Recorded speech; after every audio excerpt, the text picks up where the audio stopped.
So A kind of fabric is very good for the panties? So it's always advisable to take 100% light coloured కూడా అంటారు. దానికి ఏమైనా particular scientific reason ఏమైనా ఉందా? Coloured అనుకోండి, you use artificial colours on the panties and all కదా. White అంటే it's natural cotton, like వాళ్ళు ఏం ఆర్టిఫిషియల్ కలర్స్ వాడనట్టు. So dark colours when they are having periods అట్లాగా they are more comfortable with dark colours. Light colours ఏమో when they don't have periods. నాకు hymenoplasty కావాలి అని వస్తారు, ఎందుకంటే ప్రీవియస్ గా వాళ్ళు సెక్షువల్లీ యాక్టివ్ ఉన్నారు. పాతకాలంలో కదా, ఇప్పుడు ఫస్ట్ నైట్ అప్పుడు పెద్దవాళ్ళు వచ్చి చెక్ చేస్తారు బ్లడ్ వచ్చిందా లేదా అని. ఇప్పుడు సైక్లింగ్, ఫిజికల్ యాక్టివిటీ వల్ల కూడా హైమన్ పొర అనేది పోతుంది కదా. బాడీ కూడా టైట్ గా ఉంటుంది. చిన్న పిల్లలు ఎట్లా బాడీ చక్కగా ఉంటుంది, పెద్దగా అయ్యే కొద్ది లూజ్ అయిపోతుంది కదా బాడీ. అసలు మీరు ఇప్పటి వరకు ఇంటర్ కోర్స్ చెయ్యకపోయినా అది ఆటోమేటిక్ గా లూజ్ అయిపోతుంది, అంత టైట్ గా కూడా ఉండదు. అండ్ ఈ బయట పొర ఈజ్ ఒక హైమెన్. ఆ పొర కూడా అందరికి ఇంతనే హోల్ ఉండాలని ఏం లేదు. కొంతమందికి హోల్ లేని వాళ్ళు కూడా మేము చూస్తాము. వాళ్ళకి చిన్నప్పుడే at the age of 12-13 parents తీసుకొస్తారు, వాళ్ళకి మంత్లీ పొట్ట నొప్పి వస్తుంది బట్ పీరియడ్స్ రావట్లేదు. నార్మల్ డెలివరీ అవ్వడానికి సెక్షువల్ ఇంటర్ కోర్స్ చేస్తే నార్మల్ డెలివరీ ఈజీగా అవుతుంది అని చాలా మంది చెప్తూ ఉంటారు. Is it true? Generally first 3 monthsని అవాయిడ్ చేయండి అంటాము, బికాజ్ అప్పుడు ఇంకా బేబీ ఈజ్ వెరీ టైనీ, ఇంకా బ్లడ్ సప్లై ఫామ్ అవుతుంది, మిస్క్యారేజెస్ రేట్ ఎక్కువ ఉంటుంది. ఒక క్లయింట్ అయితే almost 9 years of married life till no sexual intercourse. వీళ్ళకి జస్ట్ సెక్షువల్ ఇంటర్ కోర్సే కాదు, they can't put tampon by themselves, they can't put menstrual cup by themselves, they are just scared. చాలా మందికి ఎవరికైతే డెలివరీలు అవ్వలేదు వాళ్ళు నాకు వెజైనల్ టైట్నింగ్ కావాలంటే మేము మసిల్ స్ట్రెంథనింగ్ వాళ్ళకి అడ్వైస్ చేస్తాం. Like we have a chair, అది మనం ఏం చేయని అవసరం లేదు. ఇప్పుడు మనం ఇట్లా కూర్చున్నట్టు కూర్చుంటే ఒక అరగంటలో అదే 10,000 సార్లు ఈగిల్స్ చేపించేస్తుంది. Hello everyone, welcome to I dream. This is anchor Lasya Reddy. ఇవాళ చేయబోతున్న podcast is very important, especially for women. And yes, men కూడా చూస్తే it will be more supportive for the women, ఎందుకంటే ఇందులో వెజైనల్ హెల్త్ గురించి అండ్ సెక్షువల్ ఇంటర్ కోర్సెస్ గురించి and ఏదైతే sexual intimacy ఉంటే రిలేషన్షిప్ అనేది స్ట్రాంగ్గా ఉంటుంది అనే టాపిక్స్ గురించి, libido, low libido, high libido, hormonal changes, menopause తర్వాత ఎలా ఉండాలి, ఇలా వెరీ వెరీ బేసిక్ థింగ్స్, కానీ మనకు తెలియకుండా ఎంతో డ్యామేజ్ చేసుకుంటున్నాము. అవి basic things and very crucial things for our health, especially vaginal health and for our relationship. అవి చాలా పర్ఫెక్ట్గా క్లియర్గా ఎక్స్ప్లెయిన్ చేయడానికి మనతో పాటున్నారు cosmetology and functional and sexual gynaecologist doctor Malavika Appasani garu. Hi doctor Malavika గారు, ఎలా ఉన్నారు? హాయ్ లాస్య గారు, ఐఎమ్ రియలీ గుడ్. మీరు ఎలా ఉన్నారు? I'm good too. So after long time. So first question ఏంటంటే, చాలామంది మనం ఇప్పటికే ఇంకా మొహమాట పడుతున్నారా అంటే వెజైనల్ హెల్త్ గురించి, హైజీన్ గురించి అండ్ ఇంటిమేసీ గురించి, సెక్షువల్ ఇంటిమేసీ గురించి ఇంకా జంకుతూ ఉన్నారా అంటే they are not opening up ఇంత మోడర్న్ సొసైటీలో కూడా. So but I feel a intimate health taboo అయితే ఇంకా ఉంది. ఇంకా మనం ఎంత ఓపెన్గా డిస్కస్ చేయాలనుకుంటామో లేడీస్ని అంత ఓపెన్గా డిస్కస్ చేయట్లేదు. బట్ యాజ్ సచ్ ముందు కంటే బెటర్ ఇప్పుడు మనం. Maybe because of social media awareness అయి ఉండొచ్చు, లేకపోతే మనం చాలా డాక్టర్స్ మాట్లాడుతున్నారు, గూగుల్లో ఆర్టిఫిషియల్ ఇంటెలిజెన్స్ కూడా మనకి చాలా ఇస్తుంది information. So I think all these things వల్ల it is become much better than before. Okay, but I feel ఇంకా చాలా అవేర్నెస్ పెరగాలి. మేబీ బికాజ్ ఎట్లా ఎడ్యుకేషన్ వైజ్ పెరగాలి. మేబీ స్కూలింగ్లోనే మెన్స్ట్రల్ హెల్త్ స్టార్ట్ చేయటము. అప్పుడు గర్ల్స్ ఏమవుతుంది, చిన్న ఏజ్లోనే వాళ్ళకి మనం అన్నీ ఎక్స్ప్లెయిన్ చేస్తాం కాబట్టి వాళ్ళకి టాకింగ్ టు దేర్ మదర్స్ అని, టాకింగ్ టు దేర్ గైనకాలజిస్ట్ అని స్కూల్లో కూడా చెప్తారు కదా. So talking to their friends, ఇవన్నీ చిన్నప్పుడే అలవాటు అయిపోతే యాజ్ సచ్ వాళ్ళు పెరుగుతున్న కొద్ది కూడా వాళ్ళకి అది ట్యాబు లాగా అనిపించదు. వాళ్ళకి బాగానే సర్లే ఇది మాట్లాడుకోవచ్చు ఓకే అన్న ఫీల్, అంటే నార్మలైజ్ అయిపోతుంది ఒక టాపిక్ డిస్కషన్ అనేది. అయితే ఏజ్ వైజ్ మనం మాట్లాడుకుంటే ఇంటిమేట్ హెల్త్ ఏరియా గురించి కానీ వెజైనల్ హెల్త్ గురించి, ఎస్పెషల్లీ విమెన్ గురించి మాట్లాడుకుంటే ఏ ఏజ్ నుంచి they have to take care of their health intimate ఏరియాస్లో కానీ ప్రైవేట్ ఏరియాస్లో కానీ? 6 months, 1 year, 2 years, after that 4 years తర్వాత మనమే టేక్ కేర్ చేస్తాం. 6 years నుంచో లేకపోతే 8 years నుంచో వాళ్ళే స్నానం చేసుకోవడం ఇలా ఉంటుంది కదా. So what is the normal basic things they have to take care so that parents చూస్తున్నా కూడా వాళ్ళ మదర్స్ వెళ్ళి వాళ్ళకి చెప్పడం అనేది ఉంటుంది అనమాట. ఇది మళ్ళీ చాలా చిన్నప్పుడే స్టార్ట్ చేసేయాలి. మీరు చెప్పినట్టు 5 years, 6 years ఇంకా మనము జనరల్లీ వాళ్ళకి చెప్తాము, టాయిలెట్ ట్రైనింగ్ అవన్నీ ఉంటాయి కాబట్టి. సో అప్పుడే అట్లీస్ట్ ప్యాంటీ చేంజ్ వరకు చెప్పాలి. So that Okay. ఇప్పుడు ప్యాంటీ తడిచిపోయింది, కొన్నిసార్లు దే లీక్ యూరిన్, ఇంకా చిన్న పిల్లలు కదా, so some times they leak urine అన్నప్పుడు ప్యాంటీ వెళ్ళి చేంజ్ చేసుకోవాలి. ఇట్స్ ఓకే మనం ఇప్పుడు ఏమంత కంగారు పెట్టకూడదు వాళ్ళని, but it's healthy only, but panty change చేసుకున్నాం. Okay. అలాగా వెట్ ప్యాంటీతో ఎక్కువ టైం ఉండకూడదు. అలా అని మదర్స్ వాళ్ళకి అలవాటు చేయాలి, ఎక్కడికి వెళ్ళినా కానీ ఒక స్పేర్ ప్యాంటీ బ్యాగ్ లో పెట్టుకుని వెళ్ళటం అట్లాగా. And fabric is also very important for panties ఇవన్నీ. So A kind of fabric ఎక్కువ యూస్ చేయడం బెటర్? ఇప్పుడు ఏవేవో వచ్చేసాయి అని పిల్లలకు డిఫరెంట్ కైండ్ ఆఫ్, అంటే ఆ ఫ్యాబ్రిక్ చూస్తేనే భయం. సాటిన్ ఫ్యాబ్రిక్ కూడా వచ్చేసింది మనకు ప్యాంటీస్లో, but which is not good and which is not healthy. So A kind of fabric is very good for the panties? So 100% cotton only is very good, so that it will absorb well, skin irritation ఉండదు, and అది wet అయినప్పుడు మనకి వెంటనే తెలిసిపోతుంది, and ఆ wetness అది absorb చేసుకుంటుంది. Suppose if you take something like a satin panties and all, అది అబ్జార్బ్ చెయ్యదు, అక్కడ వెట్గానే ఉంటుంది. సో దానికంటే కాటన్ అంటే అది పీల్ చేసుకుంటుంది, పీల్ చేసుకుని అది వెట్ అవుతుంది కానీ మన స్కిన్ ఏరియాని డ్రైగా పెడుతుంది.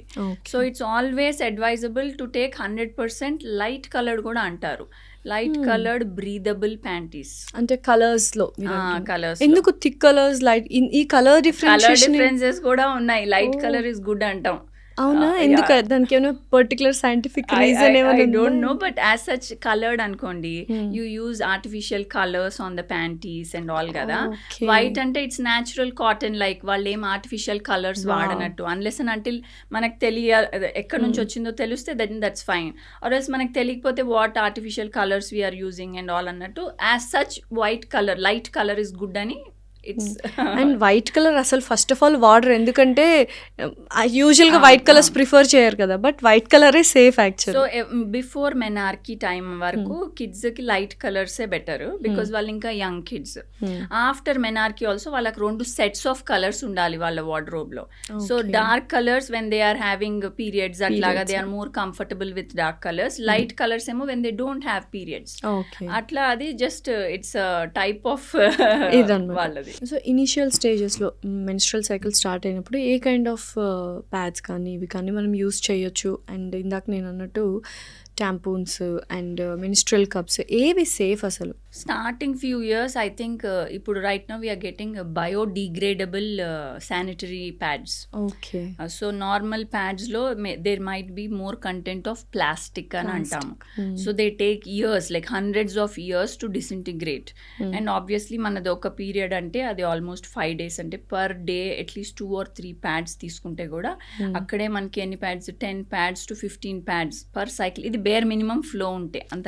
పర్ డేకి 2 or 3 pads మాత్రమే వాడుతున్నామా మనము? మాక్సిమం పీపుల్కి ఎట్లా ఉంటుందంటే 2 days హెవీ ఫ్లో, అవును, మిగిలిన డేస్ కొంచెం లైటర్ ఫ్లో, తర్వాత స్పాటింగ్ అట్లా ఉంటుంది. అందరికి heavy flow for all 5 days ఉండకపోవచ్చు. ఉంటే కూడా స్టార్టింగ్ లో కొన్ని సైకిల్స్ ఉండి తర్వాత హార్మోన్స్ ఆటో సెట్ అయిపోతాయి. సో ఎన్ని అవర్స్కి ఒకసారి మనం చేంజ్ చేయాలి in first 2 days of heavy bleeding? Heavy bleeding ఉన్నప్పుడు కంగారు పడాల్సింది ఏం లేదు, బికాస్ ప్యాడ్ సోక్ అయిపోతుంది. సో వాళ్ళు చేంజ్ చేసేస్తారు. బట్ లైట్ పీరియడ్ ఉన్నప్పుడు వాళ్ళు మర్చిపోతారు, ఎందుకంటే ప్యాడ్ మొత్తం ఫిల్ అవ్వదు కదా. సో అలాగా 12 గంటలు కూడా ఉంచేసుకోవచ్చు. యా, మళ్ళీ దాంతో అదంతా డ్రైడ్ అప్ మెన్స్ట్రల్ బ్లడ్ కదా, సో దానికి స్కిన్ ఇరిటేషన్ వచ్చి ర్యాష్ వచ్చి ఇట్లా రావచ్చు. So once in every 6 hours మార్చుకోవటం is very ideal. So tampons లాంటివి అంటే వీ హ్యావ్ టు డిసైడ్. మరి ఆ టాంపాన్స్ జనరల్గా వెకేషన్స్కి వెళ్ళినప్పుడు, పోనీ స్విమ్మింగ్ చేస్తున్నప్పుడు, అలా కొంతమంది kids are active into sports, so వాళ్ళు మోస్ట్లీ అలాంటివి చూసుకుంటారు, because they are more swimming friendly, vacation friendly. లేకపోతే స్టార్టింగ్ ఫ్యూ ఇయర్స్ అందరికి బయోడిగ్రేడబుల్ నార్మల్ ప్యాడ్స్ అలవాటు చేయటమే better. Later on in their life they can, అంటే once they are mentally ready, emotionally ready, they can pick మాకు menstrual cup కావాలా, అట్లా they can pick. Because obviously menstrual cup is good, silicone based కదా. ఒకటే cup ఇట్లా ఇన్ని 15 pads 20 pads వాడకుండా ఒకటే కప్పు 10 ఏళ్ల దాకా కూడా వాడేయచ్చు. And what are the cleaning procedure? Sterilization ఎలా చేయాలా మెన్స్ట్రల్ కప్? యాక్చువల్లీ అయితే జస్ట్ హాట్ వాటర్లో స్టెరిలైజ్ చేయొచ్చు, బట్ మనకి స్టెరిలైజర్స్ కూడా దొరుకుతాయి. మెన్స్ట్రల్ కప్ స్టెరిలైజర్స్ చిన్నవి ఉంటాయి, మనము బాత్రూంలో పెట్టుకుని దాంట్లో జస్ట్ ఆఫ్టర్ యూజ్ స్టెరిలైజ్ చేయటం, నాట్ బిఫోర్ యూస్ కూడా కాదు. ఓకే. మనం వాష్ చేసేసి ఆఫ్టర్ స్టెరిలైజ్ చేసి you can just pack it in వాళ్ళు కాటన్ బ్యాగ్స్ అట్లా ఇస్తారు, దాంట్లో Okay. పెట్టేయడమే డ్రై అయినాక. Hmm. అండ్ ప్రతిసారి తీసినప్పుడు స్టెరిలైజ్ చేయని అవసరం లేదు. Hmm. మొత్తం పీరియడ్ అంతా అయిపోయాక ఒక్కసారి స్టెరిలైజ్ చేసి బ్యాగ్లో పెట్టేస్తే సరిపోతుంది. ఫస్ట్ మెన్స్ట్రల్ సైకిల్ స్టార్ట్ అయిన తర్వాత నిజంగా కామన్ మిస్టేక్స్ చేసేది ఏంటి? అండ్ ఇప్పటికి కూడా చాలామంది like we use pads use చేస్తాము, అండ్ ఆ సింథటిక్ ఫ్యాబ్రిక్ ఉంటుంది ఆ ప్యాడ్స్లో కూడా. ఇప్పుడు మెన్స్ట్రల్ కప్స్ వచ్చేసాయి. So which one is better? And once menstrual cycle start అయిన తర్వాత ఎటువంటి వెజైనల్ హెల్త్ వాళ్ళు టేక్ కేర్ చేయాలి? సో ఫస్ట్గా పిల్లలు కంగారు పడేది వాళ్ళకి తెలియకుండా మెన్స్ట్రేషన్ అయిపోవటం. సో వాళ్ళు ఆల్వేస్ అవేర్గా ఉండాలి. మెన్స్ట్రల్ సైకిల్ అనేది, మెనార్కీ అనేది వాళ్ళకి ముందుగానే తెలిసి ఉండాలి. ఏజ్ నుంచి మనం చెప్పాలి, ఆ ఎడ్యుకేషన్ ఏజ్ నుంచి వాళ్ళకి ఇవ్వాలి ఆ knowledge. So I think actual ideal time for menarche right now అంటే 12 years అరౌండ్ ఉంటే మంచిదండి.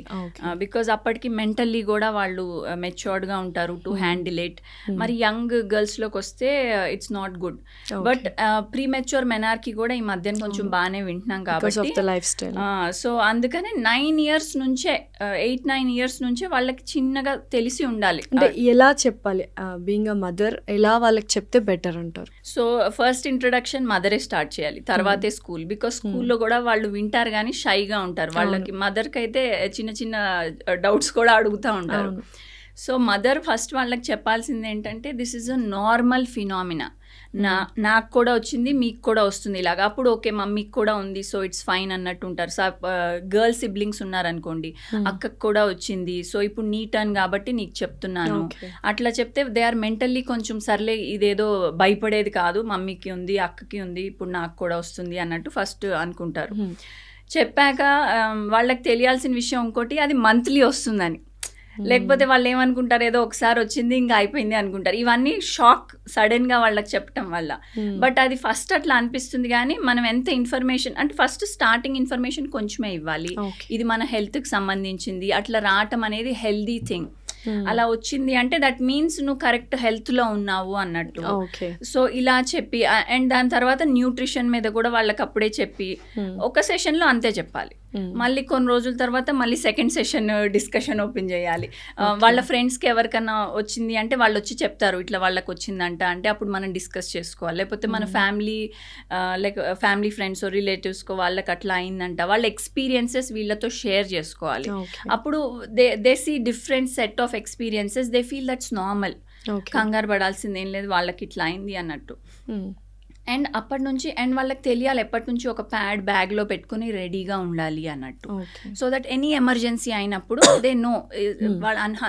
చాలా మంది పిల్లలకి స్కూల్లో అవుతుంది, ప్లే ఏరియాస్లో అవుతాయి మెనార్కి, ఎక్కడన్నా అవ్వచ్చు కదా. స్టార్టింగ్ అప్పుడు కంగారు పడకుండా కొంచెం ఒక స్పేర్ సెట్ ఆఫ్ డ్రెస్, ఒక స్పేర్ సెట్ ఆఫ్ ప్యాంటీ, ఒక స్పేర్ ప్యాడ్, ఇవన్నీ ఉంచి ఒక చిన్న బ్యాగ్లో పెట్టేసి వాళ్ళు బ్యాగ్లో పెట్టేసేయాలి.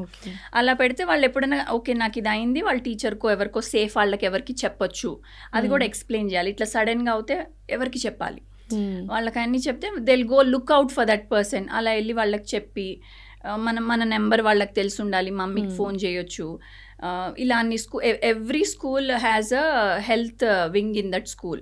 పర్టికులర్ ఫీమేల్స్కి వెళ్ళి చెప్తే అక్కడ ఒక నర్స్ వాళ్ళందరూ ఉంటారు ఇన్ఫర్మరీలో.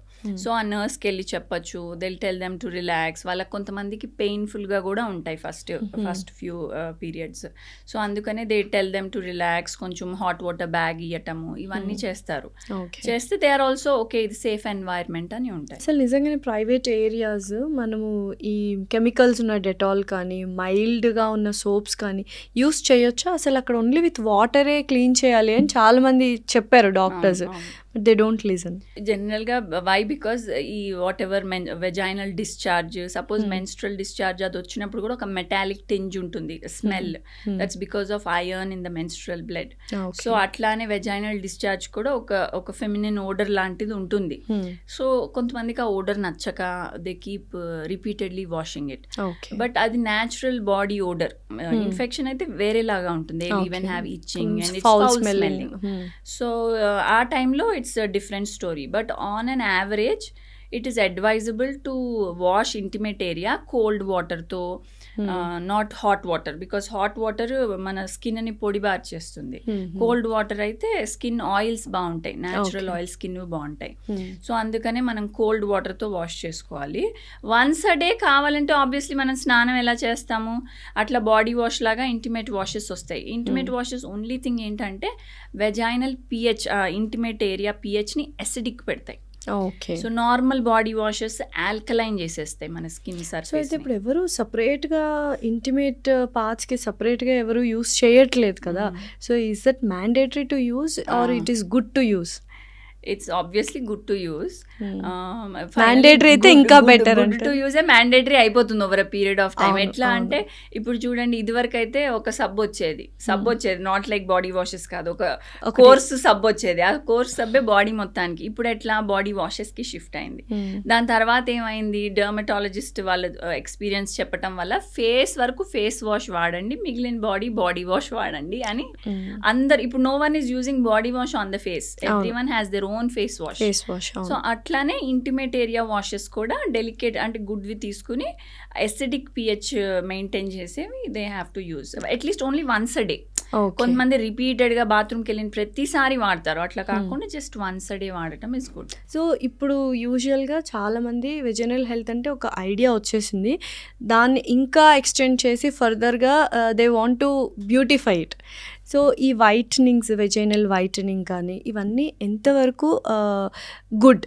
నేను చెప్పేది అంటే అందరూ లేడీస్ తెలుసుకోవాల్సిన విషయం ఏంటంటే, మన హార్మోన్స్ మూలాన మన మెనార్కీ తర్వాత హార్మోన్స్ సడన్గా రావటం వల్ల కొంచెం intimate area darker than the exposed area, darker than face or dark breast is suppose to be most fair area in the body because it's always covered. So అంత fair area, next comes the face and all that. So అంత fairness intimate ఏరియాకి ఉండదు అసలు. First thing అక్కడ hormones menarche తర్వాత ఇంకా అది కొంచెం డార్కర్ అయిపోతుంది. అండ్ సెకండ్ థింగ్ ఏంటంటే, చాలామంది ఇప్పుడు మెనార్కీ తర్వాత అప్పటి వరకు ప్యూబిక్ హెయిర్ అనేది ఉండదు. దాని తర్వాత కొంచెం ప్యూబిక్ హెయిర్ స్టార్ట్ అవుతుంది, అండర్ ఆర్మ్స్ హెయిర్ స్టార్ట్ అవుతుంది. సో వాళ్ళకి ఇష్టం ఉండదు కొంతమందికి. So they keep shaving the hair or they keep trimming the hair, లేకపోతే కొన్ని పీల్స్ అని అట్లా దొరుకుతాయి కదా మన హెయిర్ రిమూవల్ క్రీమ్స్. సో ఆ క్రీమ్ వాడేసి తీసి అదాన్ని కెమికల్స్. ఎస్. సో ఎప్పుడైతే ఇవి చేస్తామో ఫస్ట్ ఇన్ఫ్లమేషన్ అవుతుంది, ఫస్ట్ రెడ్నెస్ అవుతాయి. ఇప్పుడు మీరు ఆ కెమికల్ పెట్టుకున్నాక ఫస్ట్ రెడ్ అవుతుంది స్కిన్, తర్వాత పిగ్మెంట్ అవుతుంది. So it's called post inflammatory pigmentation అంటాము. అండ్ ఎంత షేవింగ్ చేసుకున్నా మైక్రో కట్స్ ఉంటాయి, అవి నీళ్లు పోసుకున్నాక మండుతాయి, కంటికి కూడా కనిపించవు కొన్నిసార్లు. అండ్ ఆ ఇంటిమేట్ ఏరియా ఎలా ఉంటుందంటే, ఒక చిన్న ఫాలిక్యులైటిస్, పింపుల్స్ అంటాను చూడండి, అట్లా ఫాలిక్యులైటిస్ వస్తే అవి స్ప్రెడ్ అవుతాయి. అండ్ ఆ ఫాలిక్యులైటిస్ ఉంటే అది మొత్తం మానక ముందే మళ్ళీ వాళ్ళు నెక్స్ట్ సెషన్ ఆఫ్ షేవింగ్కి రెడీ అయిపోతారు. అండ్ ఇప్పుడు షేవింగ్ చేసుకున్నాక ఫ్రెష్ హెయిర్ వస్తాయి. ఫ్రెష్ హెయిర్ చాలా పోకీగా ఉంటాయి బికాజ్ అవి థిక్ హెయిర్ కదా, అండ్ ఇచ్చింగ్ ఉంటుంది. సో దానికి స్క్రాచ్ చేసుకుంటారు, స్క్రాచ్ చేసుకుంటే మళ్ళీ అక్కడ రెడ్నెస్ వచ్చి మళ్ళీ కట్స్ అయ్యి. సో ఫస్ట్ దీనివల్ల over a period of time, because ఇది ఎవ్రీ మంత్లీయో ట్వైస్ అ మంత్ వాళ్ళు చేస్తూ ఉన్నారు. సో దానివల్ల over a period of time అది పిగ్మెంట్ అయిపోతుంది. సో ఫస్ట్ థింగ్ ఇలాంటివి ఆపేసేయాలి. You have to stop doing it. Either you like your hair. But pubic hair చాలా మంది ఉంచుకోరు కదా, అండ్ అగైన్ హైజీన్ ఇష్యూ కూడా ఉంటుంది. So what is the best? Hygiene is good only. As such pubic hair is suppose to stop infections and all also. Only thing you have to clean it. ఇప్పుడు ఎలా vagina clean చేసుకోకూడదు, but pubic hair clean చేయాలి. అట్లా you have to clean it లాగా. But if obviously కొంతమందికి నచ్చదు, వాళ్ళు laser hair removal is a better option. Periods hormones settle అయిపోయాక ముందే they take a call on their hair and get all these things done. వాళ్ళకి అసలు అంత పిగ్మెంటేషనే అవ్వదు. సో నేనేం చెప్తానంటే, ఫస్ట్ మీ కాజ్ రిమూవ్ చేసుకోండి. ఈజ్ దట్ కాజ్, మీకు ఎందుకు పిగ్మెంటేషన్ అవుతుంది? మీరు కంటిన్యూస్గా ఈ హెయిర్ రేజర్లు వాడుతున్నారా, కెమికల్స్ పెడుతున్నారా, లేకపోతే మీకు ఏమైనా హార్మోనల్ ఇంబ్యాలెన్స్ ఉందా, పీసీఓఎస్ కానీ థైరాయిడ్ ఇష్యూస్ కానీ, దానివల్ల పిగ్మెంటేషన్ వస్తుంది. బికాస్ పీసీఓఎస్లో నెక్లో వస్తుంది pigmentation, whole body also pigmented అవుతుంది. ఇంటిమేట్ ఏరియాస్ అయితే ఇంకెక్కువ అవుతాయి.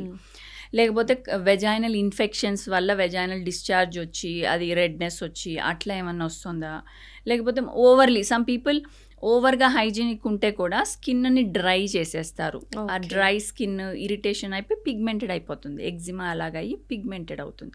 సో ఇట్లా ఏమన్నా కాజెస్ ఉన్నాయా? న్యాచురల్ కాజెస్ వరకు ఆపేసుకోవచ్చు, మిగిలినవి get it treated. So Okay. First అది చెయ్యాలి.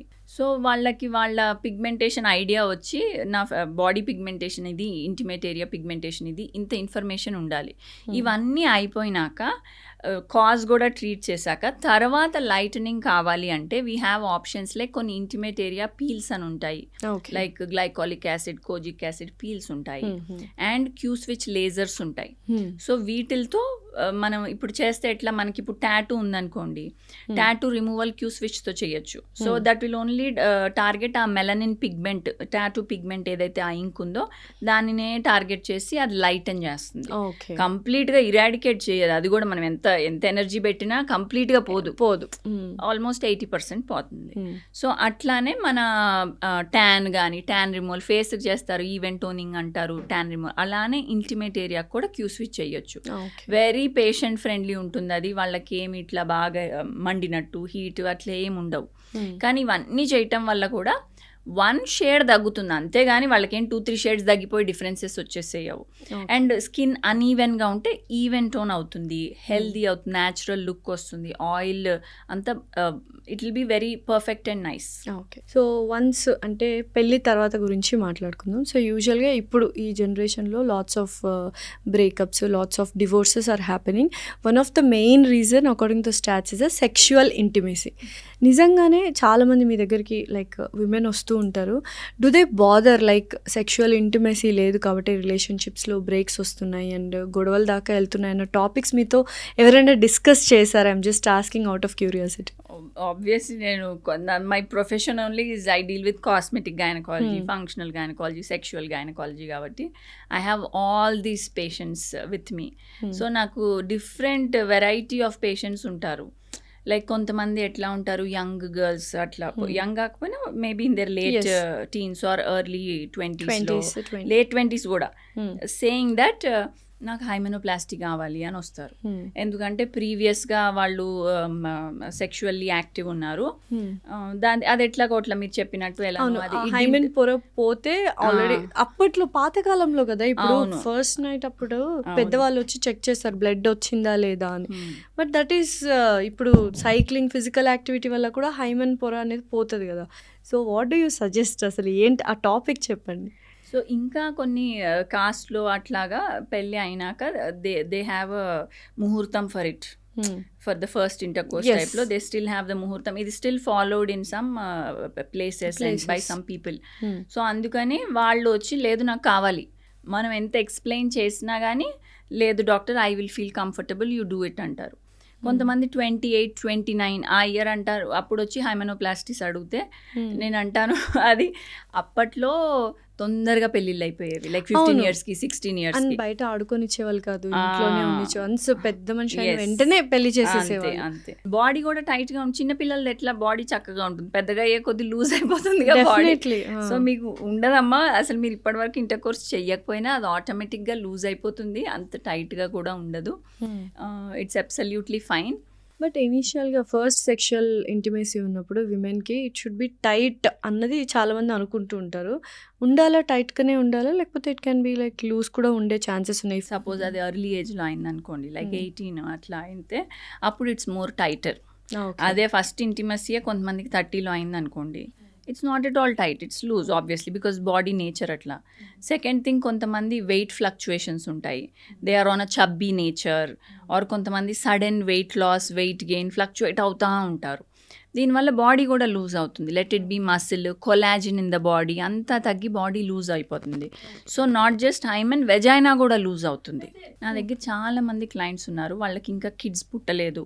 సో పెళ్ళి అయ్యి సమ్ 3 years అయింది. They are coming to me saying నాకు లూజ్ అనిపిస్తుంది vagina, both me and my husband find it loose. So ఏమన్నా చేయగలుగుతారా? ఇంకా పిల్లలు పుట్టలేదు. సో అట్లా చాలా మంది ఉంటారు. దే జస్ట్ ఏంటి అలా అసలు పిల్లలు పుట్టక ముందే వెజైనా అనేది లూజ్ అవ్వడానికి రీజన్ రీజన్స్? సో జనరల్గా with intercourse with so over a period of time it gets loose. Okay. Like it's same with anything. అంటే ఇప్పుడు దట్ వేర్ అండ్ టైర్ అనుకోండి, వేరెంట్ or like elastic elastic band అలా అనుకోవచ్చు. అంతే, మీరు అన్నట్టు elastic band. If you take your rubber band or whatever, first when you tie it's tighter. If you tie it after some 4-5 times, because మనమే stretch చేసి మనమే ఇచ్చేస్తాం కాబట్టి ఎంతైనా దట్ సేమ్ పర్సంటేజ్కి వెళ్ళదు. కొంచెం లూజ్ అవుతుంది, కొంచెం లూజ్ అవుతుంది, అట్లా with every use it will become little loser. But when it natural delivery, normal delivery అయితే అప్పుడు బాగా స్ట్రెచ్ అవుతుంది కాబట్టి, because to accommodate a baby, మళ్ళీ కంప్లీట్ గెట్ బ్యాక్ అవ్వదు. అప్పుడు డెఫిసిట్ ఎక్కువ ఉంటుంది rather than just inter course టైంలో అప్పుడు కానీ. బట్ చాలా మంది ఇది వాళ్ళ బాడీ టైప్ బట్టి అయి ఉండొచ్చు, సడన్ వెయిట్ లాస్ బట్టి అయి ఉండొచ్చు. కొంతమంది యాసిడ్ కొలాజిన్ డెఫిషియంట్ బాడీస్ ఉంటారు, వాళ్ళకి అదర్ కండిషన్స్ కూడా ఉంటాయి. మజిల్ కూడా డెలివరీల తర్వాత హర్నియాలు రావటము, రెక్టస్ సపరేట్గా ఉండటము, కొంచెం ప్రొలాప్సులు, ఫ్యూచర్లో కొంతమందికి గర్భసంచి జారింది, ప్రొలాప్స్ ఉంది అంటాను చూడండి. వాళ్ళందరూ కొంతమంది కొలాజిన్ డెఫిషియన్సీ ఇన్నేట్గా కూడా ఉండొచ్చు. అవి అర్లీగా ఇట్లా జస్ట్ లూజ్ వెజైనా ఇట్లా వస్తారు.